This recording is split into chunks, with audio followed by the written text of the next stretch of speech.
2017, the recorded amount of American people at or below the poverty line was 12.3% of the U.S. population. As of 2019, the United States Health and Human Services has determined the poverty line as $21,330 for the total income of a three-person household. Studies by the National Institute of Health have concluded people with lower income or those who live in environments that are not conducive to economic growth are more at risk of falling victims to drug abuse. Substance Abuse and Mental Health Services Administration estimated 38% of homeless people were dependent on alcohol and 26% abused other drugs. In 1965, President Lyndon B. Johnson signed amendments to the Social Security Act, which introduced Medicaid, a program that provides free health insurance to limited-income families. The final Medicare and Medicaid bill passed both houses of Congress by an overwhelming vote. President Johnson signed the bill, making it the law of the land, July 30th, 1965, in Independence, Missouri, in the presence of former President Truman. Later, President Johnson helped President Truman sign up for the voluntary part of Medicare. He told me, President Truman, that if you wish to get the voluntary medical insurance, that you'll have to sign this application form.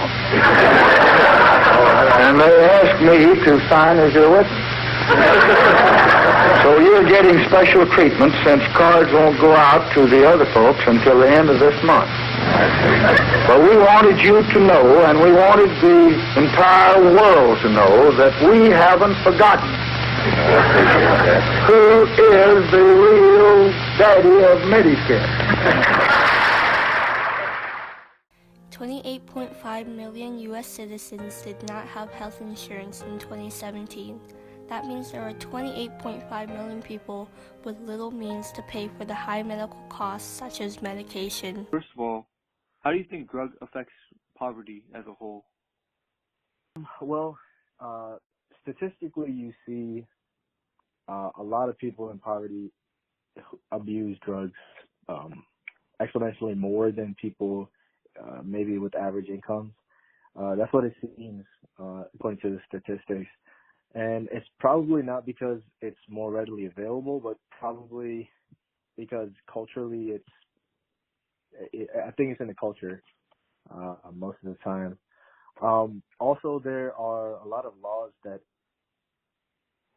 not encourage but allow for drug availability for people in poverty, especially Medicaid. I see it all the time in pharmacy where people with Medicaid, they only get the narcotics and like control substances, and those are the ones that people abuse the most. A person who might abuse substances or drugs, they may end up getting unemployed because of their use of the drugs for too long, or just how it affects their daily life. So that could be a way that it definitely contributes to substance abuse, to poverty. Do you think street drugs are a lot more available in low-income communities than prescribed medicines? Well, definitely. Well, that depends. I mean, street drugs are available, I feel, everywhere. It's just, honestly, I think street drugs are available anywhere. High income, low income, any type of person, no matter what their demographics are, it's readily available for people to buy street drugs, whatever the drug may be. There's also a problem with stolen drugs and then unaccounted for drugs. In the pharmacy, we have a list and a number associated with that each individual drug that we obtain every shipment, and a lot of times that number is incorrect. Now, where do those drugs go? I mean, you can't account for it.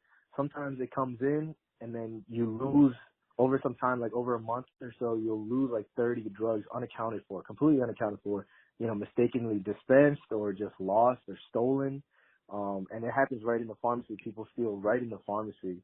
You see that all the time. It's just unaccounted for drugs that get onto the street. That's how it gets there. In your opinion, what are the most commonly abused prescription drugs usually? Definitely, there's fentanyl. That's a very commonly abused one.